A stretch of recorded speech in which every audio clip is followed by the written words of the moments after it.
Hello मेरे प्यारे प्यारे दोस्तों, please subscribe my channel to make me happy. क्या पका रही हो? भाई तक तो इतनी खुशबू आ रही है। हाँ गिट्टू, आज तो खुशबू आनी ही है क्योंकि आज हम तीनों की पसंदीदा सब्जियां जो बन रही हैं। वाह वाह, रानी मुर्गी तो आज बहुत अच्छी सब्जियां लाई है। कब तक खाना बनेगा? मेरे पेट में तो चूहे भाग रहे हैं। अरे अरे गिट्टू, ज़रा सब्र तो कर लो, अच्छे से खाना पकने दो। ऐसे जल्दी ना करो, मुझे खाना अच्छे से भून भून कर पकाना है ताकि सबको खाने में मज़ा भी आए। जल्दी ना करो अब। अरे रानो चिड़िया, मैं क्या करूं? ये पेट खाने को मांग रहा है। अच्छा रानो, मैं जरा बाहर से होकर आता हूँ, तब तक अच्छे से खाना पका लो। मजे मजे का खाना मैं खाऊंगा, मजे मजे का खाना, मेरी मजे मजे की सब्जियां खाऊंगा मैं खाऊंगा। अरे गिट्टू तो फल भी लाया होगा, चलो मैं पहले टोकरी में फल डाल लेती हूँ। अरे फल तो इधर है ही नहीं, यहाँ पर तो बस पानी ही भरा है। गिट्टू, अरे ओ गिट्टू, आज तुम खाली पानी लेकर आए हो, फल लेकर क्यों नहीं आए? जल्दी से अंदर आओ। हाँ हाँ रानो, क्या हो गया? इतनी जल्दी में तुमने मुझे क्यों बुलाया? मैं तो अभी अभी बाहर गया था। अरे गिट्टू, तुम खाली पानी लेकर आए हो आज, फल क्यों नहीं लेकर आए? अरे रानो, मैं पानी देकर फल लेने ही जाने वाला था, बस खाने की खुशबू ने मुझे रोक लिया। मैं बस यूं गया और यूं आया, फल लाना मुझे याद ही भूल गया। ठीक है गिट्टू, चलो जल्दी से जाकर फल लेकर आओ, ज़्यादा देरी ना करना, खाना बस पकने ही वाला है, ज़्यादा जल्दी वापस घर आ जाना। हाँ हाँ ठीक है, मैं बस जा रहा हूँ और जल्दी ही वापस आ जाऊंगा, मुझे भी बहुत भूख लगी है। फिर गिट्टू तोता फल लेने के लिए चला जाता है। खाने का वक्त तो हो गया और अब मुझे भी घर चलना चाहिए। वैसे भी मुझे अब बहुत भूख लग रही है और रानो चिड़िया ने भी खाना पका लिया होगा। फिर रानी मुर्गी खाना खाने के लिए घर की तरफ चली जाती है। गिट्टू तोता भी फल लेकर आ रहा था कि रास्ते में उसे एक काली कवि ने आवाज दी, जो इन तीनों की दोस्ती से बहुत नाखुश थी। वो हमेशा इन्हें देखकर जलती ही रहती थी। अरे गिट्टू गिट्टू, मुझे तुम्हें एक बात बतानी थी। हाँ हाँ जल्दी बोलो, मुझे घर भी जाना है। तो मुझे तुम्हें ये बात बतानी थी कि तुम्हारी दोस्त रानो चिड़िया ये बहुत चालाक है। तुम्हें फल और पानी लेने के लिए भेजकर खुद घर में मजे से आराम करती है और तो और सारा काम तुमसे करवाती है। ये सुनकर गिट्टू सोच में पड़ जाता है। वैसे ये काली कवि कह तो ठीक ही रही है, कभी फल लेकर आओ तो कभी पानी लेकर आओ। वो खुद तो घर पर ही रहती है। हाँ, मैं अभी जाकर रानो को कहता हूँ कि अब से बाहर मैं बिल्कुल भी नहीं जाऊँगा। हाँ हाँ, यही ठीक रहेगा। अच्छा ठीक है कवि, तुम्हारा बहुत शुक्रिया, अब मैं चलता हूँ। हाँ तो अब मजा आएगा ना जब इन तीनों में लड़ाई होगी, कितना मजा आएगा। ही। गिट्टू जब फल लेकर घर पहुंचा तो खाना भी तैयार था। पहले तो वो लड़ाई करने लगता है, लेकिन फिर सोचता है, अरे आज तो मजे का खाना बना है, आज नहीं, कल जब पानी लाना होगा तब मना करूँगा। हाँ हाँ, आज तो मजे का खाना खाता हूँ, यही ठीक रहेगा।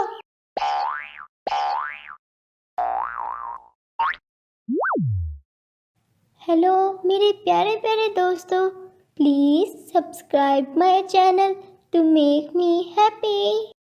ये कहानी एक बहुत खूबसूरत जंगल की है। इस जंगल में लूसी कबूतर और उसका एक परिवार रहता था।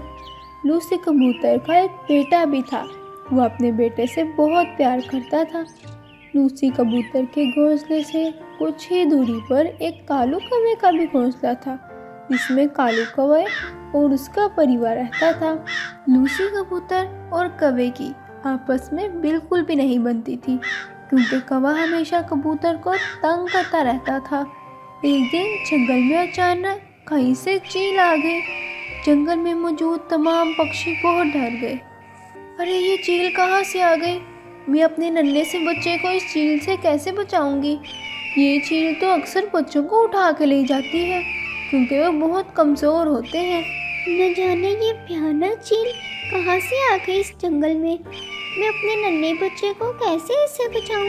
फिर तमाम पक्षी अपने बच्चों को छुपा लेते हैं, क्योंकि पक्षी किसी न किसी तरीके से अपनी जान तो बचा ही सकते थे, लेकिन इनके नन्हे नन्हे बच्चे तो बहुत कमज़ोर थे। वो अपनी जान बिल्कुल भी नहीं बचा सकते थे। तमाम पक्षी सहमे अपने घोंसलों में बैठे थे और चील आसमान में चक्कर लगा रही थी। लेकिन फिर अचानक चील नीचे आई और कालू कौवे के बच्चे को उठा कर ले गई। ये सब देखकर रानी बहुत रोने लगी और कहने लगी, कालू जी, मेरे नन्हे बच्चे को इस चील से बचा कर लाओ। जाओ, जल्दी जाओ, ये चील मेरे बच्चे को कहीं खा ना जाए। कालू जी जाए ना, जल्दी जाए, मेरे नन्हे बच्चे को बचा कर लाए। ऐसा करती हूँ, मैं भी आपके साथ चलती हूँ, हम दोनों मिलकर अपने बच्चे को बचा कर लाते हैं। अरे रानी, तुम यहीं पर रुको, मैं अकेला ही जाता हूँ। वहाँ वो भयानक चील तुम्हें भी कहीं खा ना जाए। मैं वहाँ तुम्हें बचाऊंगा या अपने नन्हे बच्चे को बचाऊंगा। ये कहकर भी कौवा अपने नन्हे बच्चे को बचाने के लिए चील के पास जाता है। ओ भयानक चील, तुम मेरे नन्हे बच्चे को नहीं खा सकती। लगता है कालू कौवे, तुम्हें मेरा पता नहीं है। मैं जो शिकार करता हूँ उसे छोड़ता नहीं हूँ। चील, प्लीज मेरे बच्चे को छोड़ दो। नहीं नहीं, बिल्कुल नहीं, तुम यहाँ से चले जाओ। अगर तुम यहाँ से नहीं गए तो कालू कौवे, तुम नहीं जानते, मैं तुम्हारे बच्चे के साथ साथ तुम्हें भी खा जाऊंगा। वैसे भी मैंने 2 दिन से कुछ नहीं खाया। नहीं चील, रुक जाओ, तुम मेरे बच्चे को छोड़ दो। मैं इसके बदले तुम्हें कबूतर और चिड़िया का बच्चा ला कर देता हूँ। तुम्हें मेरे बच्चे के बदले 2 पक्षियों के बच्चे खाने को मिलेंगे, वो बहुत मज़े के भी होंगे। चील, चिड़िया और कबूतर के बच्चों का नाम सुनकर लालच में आ गई और कौवे से इस बात पर हामी भर ली। ठीक है, तो फिर मैं अपने बच्चे को ले जाता हूँ और चिड़िया और कबूतर का बच्चा लेकर आता हूँ। कालू कौवे, तुमने मुझे पागल समझा है क्या? तुम्हें क्या लगा तुम मुझे बुद्धू बनाकर अपने बच्चे को ले जाओगे? अगर तुम अपने बच्चे को बचाना चाहते हो तो जाओ, पहले कबूतर और चिड़िया के बच्चे को लेकर आओ, फिर ही मैं तुम्हें तुम्हारा बच्चा दूंगा। अरे ये तो बहुत चालाक चील है, सारी मेरी चाल समझ गई। अच्छा चील बहन, मैं पहले कबूतर और चिड़िया का बच्चा लेकर आता हूँ। फिर कालू कौवा वहाँ से चला जाता है। मैं चील को चिड़िया और कबूतर के बच्चे का कह तो आया हूँ, पर अब मैं क्या करूँ, कहाँ से लाऊं? मैंने तो सोचा था चिड़िया और कबूतर के बच्चे का कहकर अपने बच्चे को बचा लूँगा, लेकिन चील तो बहुत चालाक निकली। कौवा भी ऐसा सोच ही रहा था कि उसकी नज़र पास ही एक घोंसले पर पड़ी। उसमें चिड़िया और कबूतर का बच्चा खेल रहा था। अरे वाह, शुक्र है मुझे दोनों बच्चे एक ही घोंसले में मिल गए, वरना मुझे बहुत मेहनत करनी पड़नी थी। लगता है इन दोनों की माँ इकट्ठे मिलकर कहीं गई है, इसीलिए तो ये दोनों एक ही घोंसले में हैं। चलो, मुझे क्या, मेरा काम तो आसान हो गया है। फिर कालू कौवा दोनों पक्षियों के बच्चे उठाकर दोबारा चील के पास जाता है कि रास्ते में एक तोता कालू कौवे को चिड़िया और कबूतर का बच्चा उठाए देखकर बहुत परेशान होता है। अरे ये क्या, कालू कौवा चिड़िया और कबूतर का बच्चा लेकर कहाँ जा रहा है? मुझे इसका पीछा करना चाहिए, न जाने चिड़िया और कबूतर के नन्हे बच्चों के साथ ये कुछ गलत ना कर जाए। फिर तोता कौवे का पीछा करता है। ये क्या, कौवा कबूतर और चिड़िया का बच्चा चील के पास क्यों ले आया है? ये चील तो इन दोनों मासूम बच्चों को खा जाएगी। ये लो भूखी चील, मैं चिड़िया और कबूतर का बच्चा ले आया हूँ। अब तुम इन्हें मज़े से खा सकती हो और मेरे बच्चे को तो छोड़ दो। अब इन दोनों बच्चों को तुम खा लो। रुको रुको चील, तुम इन नन्हे नन्हे बच्चों को नहीं खा सकती।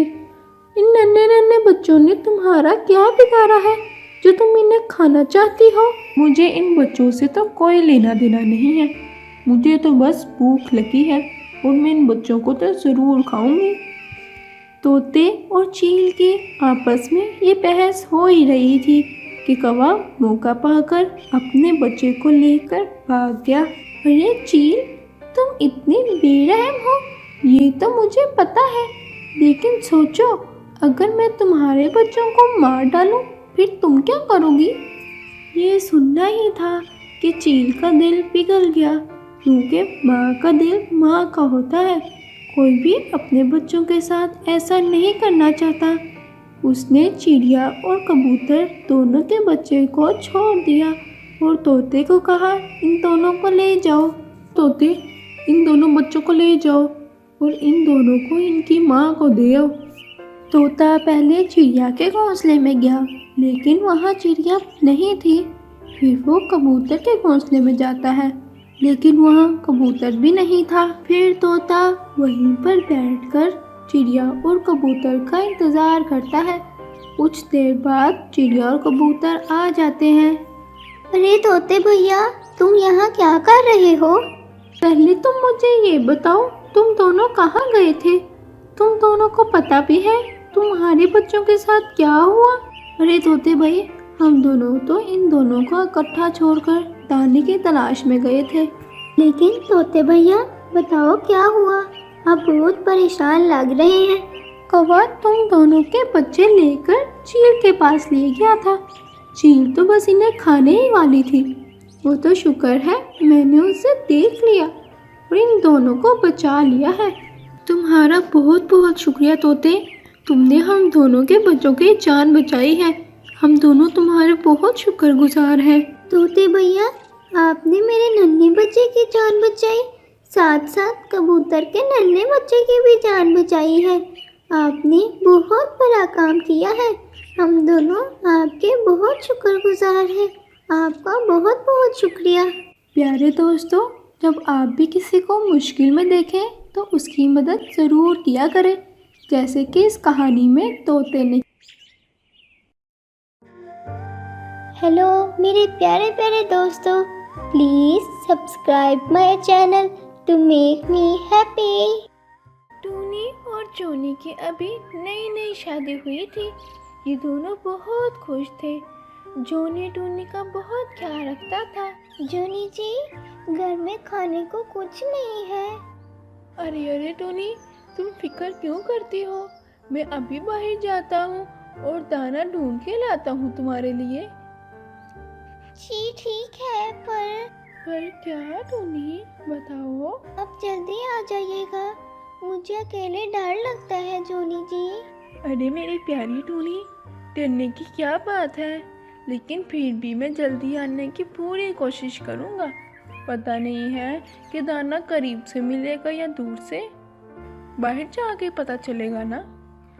जी ठीक है जोनी जी, आप जाइए। जोनी दाना लेने के लिए बाहर जाता है।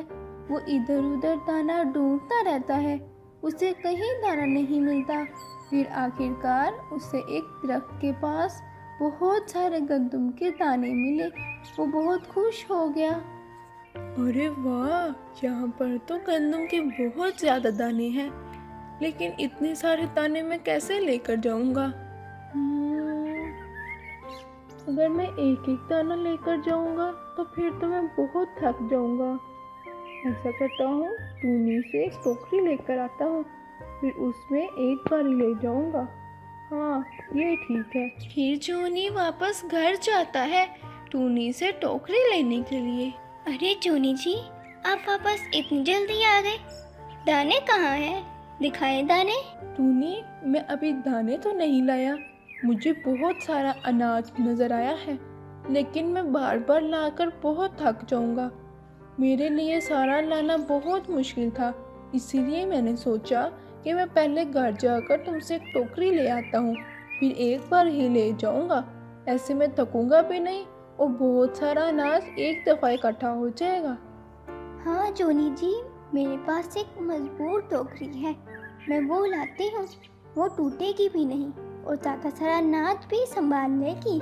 ठीक है टूनी, जाओ जल्दी से टोकरी ले आओ, वहाँ पे अनाज भरा हुआ है, ये ना हो कोई और ले जाए। ये टूनी टोकरी लेने के लिए किचन में जाती है। ये ले जोनी जी मजबूत तरीन टोकरी, इसमें ले आए आप गंदम के दाने ज़्यादा सारे। शुक्रिया टूनी। फिर जोनी टोकरी लेकर दाने लेने जाता है। जब वो वापस दाने लेने जाता है तो वहाँ बहुत कम दाने पड़े थे। अरे, जब मैं पहले आया था तब तो बहुत ज़्यादा दाने पड़े थे, अब ये दाने इतने कम कैसे हो गए? हाँ, पास में ही दरख्त के पीछे छुप जाता हूँ, शायद पता चल जाए दाने कौन चुरा रहा है। जोनी एक पेड़ के पीछे छुप जाता है। कुछ देर तक जोनी तो वहाँ पेड़ के पीछे छुपा रहता है। फिर कुछ देर बाद जोनी ने काली कौवी को दाने चोरी करते हुए देखा। पहले तो वो बाहर गुस्से से आने लगा था, लेकिन फिर वहीं रुक गया। मुझे अभी बाहर नहीं जाना चाहिए, अब यहाँ छुप के ही देखना चाहिए कि असल मुजरिम कौन है। ये ना हो ये कभी पहली दफ़ा आई हो और मैं इसको डांट दूँ और असल मुजरिम कोई और हो। फिर जोनी वहाँ पर ही छुपा रहा। इसने देखा ये काली कौवी तो बार बार दाने लेने आ रही है। फिर वो गुस्से से बाहर आया। अरे ओ काली कौवी, ये मेरे दाने हैं, मैंने इन्हें सबसे पहले देखा था। फिर मैं टोकरी लेने गया था टूनी से, तुम मेरे दाने चोरी करने लग गई। अरे दोस्त, ये तुम्हारे दाने थे, मुझे तो नहीं पता था। मैं समझा था कि ये वैसे ही पड़े हैं, मुझे माफ़ कर दो। काली कौवी बेचारी जोनी को गुस्से में देखकर बहुत परेशान हो गई थी। पहले तो जोनी बहुत गुस्सा करने वाला था, फिर उसे याद आया मेरी माँ ने मुझे बचपन में समझाया था कि अगर जोनी बेटा कोई जानबूझकर गलती ना करे तो उस पर गुस्सा ना करना। फिर जोनी ने काली कौवी को कुछ नहीं कहा। काली कौवी जोनी के ऐसा रवैया देखकर बहुत खुश हुई थी। अरे दोस्त, तुमने तो मुझ पर ज़रा भी गुस्सा नहीं किया, मुझे तुम्हारा ये रवैया बहुत अच्छा लगा है कि आज से हम दोनों दोस्त बन सकते हैं। क्यों नहीं काली कौवी, आज से हम दोनों दोस्त हैं। दोस्त, अब मैं घर चलती हूँ, मुझे घर पर बहुत से काम हैं। ठीक है दोस्त, फिर मिलेंगे हम। फिर जोनी बाकी दाने टोकरी में डालकर अपने घर की तरफ चला जाता है। अरे जोनी जी, आपने इतनी देर कर दी, मैंने आपको कहा भी था जल्दी आइएगा, आपने मेरा ज़रा ख्याल नहीं किया। अरे टूनी, रास्ते में एक वाकया हो गया था, बस इसीलिए लेट हो गया। क्या आप ठीक तो है ना जोनी जी? हाँ टुनटुनी, तुम परेशान क्यों हो रही हो? ये देखो मैं बिल्कुल ठीक हूँ, तुम ये दाने तो अंदर रख कर आओ। अच्छा जोनी जी, मैं किचन में रख कर आती हूँ, लेकिन आप मुझे पहले ये बताएं कि आप लेट क्यों हुए? ऐसा क्या रास्ते में हुआ था कि आप लेट हो गए? अरे मेरी प्यारी टुनटुनी, पहले इस टोकरी वाले दाने अंदर रख कर आओ किचन में, फिर मैं तुम्हें पूरी बात बताता हूँ। फिर टूनी जल्दी से सारे दाने किचन में रख कर आती है और फिर जोनी के पास आकर बैठ जाती है। जोनी टूनी को सारी बात बताता है और साथ ही काली कौवी से अपनी नई दोस्ती के बारे में भी बताता है। जोनी जी, फिर तो आपको अपनी नई दोस्त को दावत पर बुलाना चाहिए। अरे वाह टूनी, ये तो बहुत अच्छा ख्याल है, मैं कल ही उसे पैगाम देकर आऊँगा। फिर अगले ही दिन जोनी काली कौवी के पास दावत खाने के लिए जाता है। अरे दोस्त, क्या हाल है? टूनी ने तुम्हें दावत पर बुलाया है और तुम्हें ज़रूर आना होगा। ना नहीं सुननी मैंने। हाँ दोस्त, मैं ज़रूर आऊँगी, और टूनी ने पहली बार बुलाया है, फिर तो मुझे आना ही पड़ेगा। कौन है बाहर? अरे मैं कवि हूँ, जोनी की नई दोस्त। आपने मुझे दावत पर बुलाया था ना? जी, मैं जोनी की नई दोस्त हूँ, आपने मुझे दावत पर बुलाया, मुझे बहुत खुशी हुई। टूनी काली कौवे की बहुत खिदमत करती है। प्यारी टूनी, मैं आपसे एक बात करना चाहती हूँ। जी जी, ज़रूर बताइए। प्यारी दोस्त टूनी, तुम बहुत किस्मत वाली हो। जोनी बहुत अच्छा है, उसने तुम्हें सारा वाक़या उस दिन वाला बताया होगा कि हम कैसे दोस्त बने। जी जी कवि बहन, इन्होंने मुझे बताया था। जोनी बहुत अच्छा है, वो हमेशा दूसरों के साथ बुरा नहीं करता। यकीनन उसकी माँ ने उसकी बहुत अच्छी तरबियत की होगी। टूनी काली कवि की बातें सुनकर बहुत खुश हो जाती है। अच्छा टूनी बहन, अब मैं चलती हूँ, मेरा घर पीछे से अकेला है। आपसे मिलकर मुझे बहुत खुशी हुई है। जी मुझे भी आपसे मिलकर बहुत अच्छा लगा है। आप यहाँ आते जाइए रहिएगा, आपका ही घर है। जी जी ज़रूर। फिर काली कवि अपने घर की तरफ चली जाती है और टूनी जोनी को आवाज़ लगाती है। जूनी जी, जूनी जी, ज़रा बात सुनिएगा। हाँ हाँ टूनी, मैं आ रहा हूँ। अरे टूनी, क्या बात है, तुम बहुत खुश लग रही हो। कभी चली गई है? जी जूनी जी, अभी अभी गई है। वो मुझे आपसे एक बात करनी थी। मैं बहुत खुशकिस्मत हूँ कि मुझे आप मिले हैं, जिनकी तारीफ दूसरे पक्षी भी करते हैं। आपकी माँ ने आपकी बहुत अच्छी तरबियत की है। मैं भी अपने बच्चों को यही सिखाऊंगी और ऐसे ही तरबियत करूंगी। देखा दोस्तों, आपने इस कहानी में एक अच्छा इखलाक इंसान को बहुत से झगड़ों से बचा लेता है। अगर जोनी कवि से झगड़ा करता, गुस्से से उससे लड़ाई करता, तो लड़ाई बढ़ सकती थी। हमें भी सबसे अच्छे से पेश आना चाहिए।